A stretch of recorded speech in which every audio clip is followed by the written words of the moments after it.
आज हमारे साथ कपिल जी हैं, जो कि बहुआयामी व्यक्तित्व के धनी हैं। आपका बहुत-बहुत स्वागत है कपिल जी। धन्यवाद जी। आपके बारे में मैं कुछ जानना चाहूँगा जिससे दर्शकों को फ़ायदा हो, किस प्रकार से आपने इस छोटी-सी आयु में इतने मुकाम हासिल किए हैं और जो आप शिक्षा के क्षेत्र में एक विज़न रखते हैं, स्वस्थ स्वस्थ व्यक्तित्व के क्षेत्र में आप समग्र विकास के बारे में जो आप एक विज़न रखते हैं, उसके बारे में हम आज बात करते हैं। स्वागत है आपका। धन्यवाद आलोक जी, धन्यवाद मुझे बुलाने के लिए और इतनी अच्छी-अच्छी बातें मेरे बारे में कहने के लिए। तो देखिए, जो सारी बात है वो स्वास्थ्य के ऊपर है और स्वास्थ्य के ऊपर जो बात है वो पूर्ण होती है समग्रता से। तो ये मुझे एहसास हुआ जीवन में, थोड़ा लेट हुआ, मगर जब हुआ तो फिर मैंने इसको छोड़ा नहीं।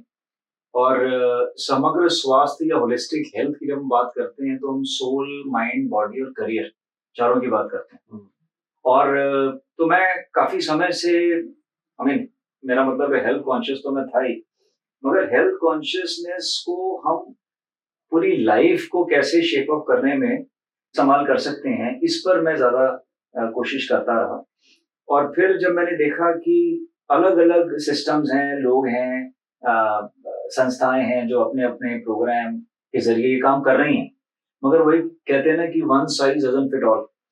तो मैंने अपना साइज़ मुझे खुद बनाना पड़ा।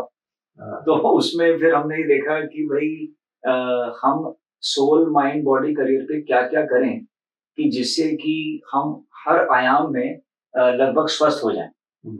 और फिर करियर वाइज़ मतलब मैंने स्टार्ट तो एक आईटी कंपनी से किया अपना करियर। ठीक-ठाक से इंस्टीट्यूट्स में पढ़ाई वगैरह करने के बाद करियर जल्दी ही शुरू हुआ। फिर एजुकेशन के क्षेत्र में टेक्नोलॉजी के ज़रिए हमने काफ़ी चीज़ें करी, सीखा और एक भूमिका अदा करी। तो कपिल जी, जैसे आपने शिक्षा के क्षेत्र में बहुत काम किया है जी। और शिक्षा के क्षेत्र में जो मैं देख पा रहा हूँ कि जो हमारा करिकुलम है या जो बच्चों की शिक्षा है या हमारी इवन उच्च शिक्षा है, तो वो बहुत ज़्यादा प्रभावित है मैकाले पद्धति से। और मैकाले जो पद्धति थी तो उसमें यही है कि वो हमें नौकर बनाना चाहते थे, मतलब they want to create a job seekers, job seeker, not the job creator. जी। अब इस बारे में मुझे ये लगता है कि उस पद्धति में हमारी जितना भारतीय दर्शन था, उसका भी अभाव था। जैसे हमारे भारत में तो ये कहा जाता मन चंगा तो कटौती में गंगा। तो इसमें बहुत छोटी सी चीज में उन्होंने पूरी बात कह दी कि आप हर चीज आपको मुयस्सर हो जाएगी अगर मन खुश होगा। बिल्कुल। तो आप इस जो छोटे बच्चे हैं उनके लिए कुछ कार्य करने की सोच रहे थे जी। और तो उस बारे में कुछ बताइए। बिल्कुल सही कहा आलोक जी आपने कि जैसे इसी से जुड़ी हुई एक कहावत है कि मन जीते जग जीते। तो सारी कहानी मन की है। तो फिर वो कहते हैं कि भाई मन आपका मित्र भी और शत्रु भी है। तो अगर ये एहसास जैसे हमें भी, हम मानते हैं कि थोड़ा लेट ही हुआ, और फिर हम आज की तारीख के बच्चों को ये एहसास जल्दी कैसे करा सकते हैं कि जो डिस्ट्रैक्शंस हैं सोशल मीडिया की वजह से, या और पीयर ग्रुप प्रेशर है और करियर का प्रेशर, भाई माँ बाप अक्सर बच्चों से चाहते हैं वो बन जाएं जो वो नहीं बन सके, या वो कर जाएं जो वो नहीं कर सके। तो इस तरह की बेड़ियों में ना जकड़ के बच्चों को हम कोशिश कर रहे हैं, हम कुछ इनिशिएटिव्स हमने लिए हैं, हमने लाइक माइंडेड लोगों को इकट्ठा करके एक फाउंडेशन के रूप में हम चीजें कर रहे हैं।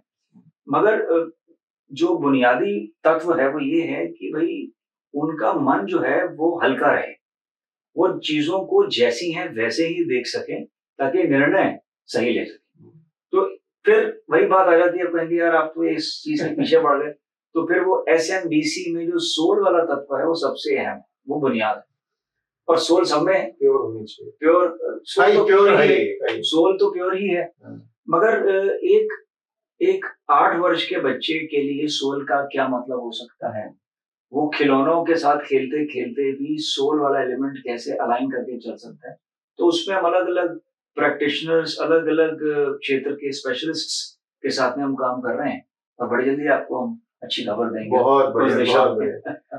तो निसंदेह आपको ये जो आत्म तत्व है, सोल है, वो बच्चों के को खेल खेल में आप बताने की कोशिश करेंगे और जो बड़ों का कहते हैं ना कि आजकल लोग मतलब डाइवर्ट होते जाते हैं, जिसको कहते हैं कि अपनी आत्मा को ही नहीं देख पा रहे हैं, तो उस चीज में भी आप काम करेंगे बड़ों के लिए। तो मैं ये चाह रहा था कि उस बारे में भी कुछ बताएं आप। बिल्कुल। देखिए, जैसे हमने कहा कि अब जैसे आपने और हमने दोनों ने ये जिक्र किया कि सोल जो है वो प्योर है, बट सोल की समझ एक उम्र के अनुसार ही आती है। अब मगर फिर ये भी है कि बुद्धिमत्ता उम्र की मोहताज नहीं है। भाई 70 वर्ष के बुजुर्ग भी शायद अभी तक ना समझ पाए हो कि मुझे अपने 24 घंटों का इस्तेमाल कैसे करना है, और शायद 21 वर्ष का युवक ये जानता हो और वो काम कर भी रहा हो। तो बात ये है कि जो यूथ है, या मैं यूं कहूं कि जो 18 से 40 वर्ष का तबका है, इनमें सबसे ज्यादा पोटेंशियल है, शायद यही एनर्जी है, और देश की दिशा सही करके यही दशा उसकी सही कर सकते हैं, मतलब सही करने में बड़ी भूमिका इनकी है। और फिर मगर इसमें जो सबसे डोमिनेंट फैक्टर होता है वो करियर का होता है, और करियर का सीधा सीधा मतलब ये निकालते हैं कि यार ये डेजिग्नेशन हो, इतनी सैलरी हो, ये ठाट बाट हो, बट विडंबना ये है कि वो बाय प्रोडक्ट है ना। इसका मतलब हम बाय प्रोडक्ट को चेस कर रहे हैं, इसलिए हम गिर पड़ रहे हैं। क्योंकि क्या होता है कि स्ट्रेस है, जीवन है, उतार चढ़ाव आएगा, मगर अगर आप एक सिस्टम का हिस्सा है, एक कम्युनिटी का हिस्सा है, तो वो कम्युनिटी आपको आगे जो है पुश फॉरवर्ड करती रहती है, और आप धूप है, छांव है, सर्दी है, गर्मी है, रोज उस चीज का अभ्यास करते रहते हैं। और सबसे बड़ी जो पावर है वो अभ्यास ही है। अभ्यास के बिना जो है कुछ हो नहीं सकता। बिल्कुल ठीक है। अंत में हमारा सबसे बड़ा लक्ष्य क्या है कि अब मतलब हमारी सरकार भी, और हम देखते हैं अलग अलग गैदरिंग्स में, समारोह में, नेता लोग या बड़े बड़े थॉट लीडर कहते हैं कि देश को विकसित बनाना है। विकसित बनाने की भूमिका सबसे बड़ी तो लोगों की है।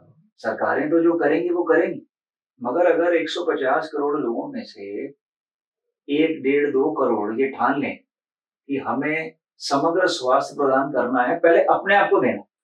अब जैसे हम फ्लाइट में सफर करते हैं तो एयर होस्टेस बताती कि जब मास्क कभी आए तो पहले अपने आप को बचाइए, फिर दूसरे की मदद करें। इसलिए पहले अपने आप को स्वस्थ कर लें, मगर जब आपकी प्रगति शुरू हो जाए तो फिर आप सहयोग करना भी शुरू करें, क्योंकि मैं वहां पहुंचूंगा तब करूंगा, वो भी अप्रोच ठीक नहीं है। साथ में लेके चलेंगे तो फिर विकसित देश वाला जो हमारा सपना है, लक्ष्य पूरा होगा। नहीं, बहुत अच्छा आपने बताया कि कैरियर को जो सेकेंडरी चीज है उसको हम प्राइमरी बना देते हैं। प्राइमरी हम खुद हैं और उसको हम निग्लेक्ट करते रहते हैं, वो एक प्रॉब्लम आ गई है, और ये हमारी शिक्षा पद्धति कारण है। तो आप इस तरीके के मॉड्यूल देख के कोशिश कर रहे हैं, बहुत बहुत आपको बधाई हो, बहुत बहुत साधुवाद, और आप अपने इस मिशन में पूरी तरीके से सफल हो, इसकी हमारी बहुत आपको अपनी शुभकामनाएं देते हैं।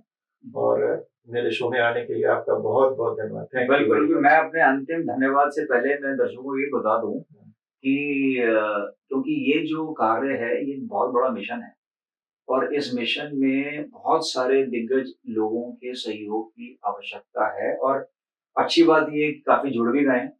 तो दर्शकों को मैं बड़ी खुशी, बड़े उल्लास और बड़े मतलब बड़े गर्व से कहता हूँ कि आलोक अग्रवाल जी भी इसकी जो एक कोर कमेटी है उसके अहम सीनियर सदस्य हैं, और उनके सहयोग से हम आगे बढ़ रहे हैं।